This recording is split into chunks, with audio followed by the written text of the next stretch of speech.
Gamaggamni raawwii hojii mootummaa bara 2018 kan kurmaana sadaffaa bakka ministeerri muummee Abiy Ahmed argamanitti ministeera misoomaa fi karooraa Dr. Fitsum Asaffaan dhiyaachuun gamaggamameera. Mootummaa jijjiiramaan dameewwan xiyyeeffannoon kennameef keessaa dameen faayinaansii tokko ta'uu kan eeran Dr. Fitsum liqaa faayinaansii biyyattii irraa yeroo dheeraaf ture hir'isuun maddoota faayinaansii dabalataa argamsiisuun danda'amuu himan. Kanaan dura humna keenya fayyadamuu dhabuu hanga nu gaabbisuutti maddoonni faayinaansii haaromni hojiirra oolaniiru. Kanaan dabalataan ammayyummaa dinagdee Itoophiyaa caalaatti cimsuuf misoomni gabaa kaapitaalaa hojiirra ooleera. Kanaanis bu'aaleen argamaa jiran jiru. መሬት ላይ የሚያወርድ የካፒታል ገበያ ልማት ተደርጓል።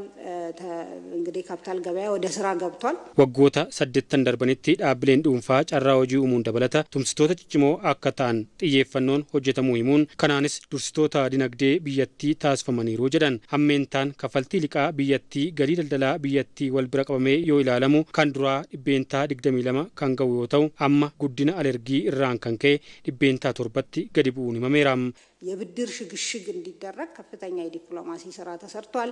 ኢባሊቃ ርሱፍ ኦጂን ዲፕሎማሲ ጉዳን ሆጀተሜራ ፋይናንሲ ሃረዋ ፊዱን ደንዳሜራ ቱምሰ ዲነግዴ ዲለዱኛ ደገርሳፊ ሊቃራ ደርቤ ብየ ኬኛፍ ምልኬሱን ሆጀተሜራ ዳባተ ደልደለ አዱኛ ወሊገልቴ ደልደለ ብሊሳ አፍሪካ ፋ ሆጂረ ኦልቾ የገሌራችን ሰፊ የዓለም የንግድ ድርጅት አባልነት ድርድር እንዲሁም የአፍሪካ ነጻ የንግድ ቀጠና ስምምነትን ተግባራዊ ማድረግ ጀምረናል ማለት ነው። በረኩመ ለማፊ ኩደንቲ ኪሳራን ዳብሌ ሚሶሞ ሞቱማ ብሪ ቢሊዮና 8 ትሩፊ ሀረገሩ ገማ ከናን ፎየንሲ ጉዳን ጅራቹ ይመን ዛሬ ላይ በ2018 9 ወር ብቻ harra 2018 baatilee salgan darban qofaatti galiin dhaabbilee misooma mootummaa birrii tiriliyoona 2.1 ga'eera.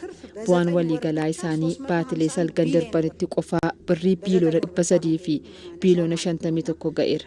Kaffaltiin taaksii baatii sagalii birrii biiliyoona 200 fi biiliyoona 77 kaffaluu danda'aniiru. ያላቸውን ሀብት ስንመለከት 2010 ላይ 2.1 ትሪሊዮን ብር ሀብት ነበራቸው።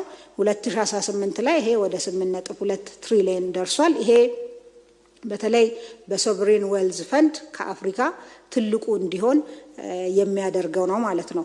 በረኩመ ለማፍ ኩደንቲ ቀበኝ ወሊገላ ዳብሌ ሚሶማ ብሪ ትሪሊዮና ለመጡቃቶኮ ካንቱሬ ወተው በረኩመ ለማፊ ኩደ 8ቲ ገራ ብሪ ትሪሊዮና 8 ጡቃ ለማቲ ጉደቹን ሲመሜራም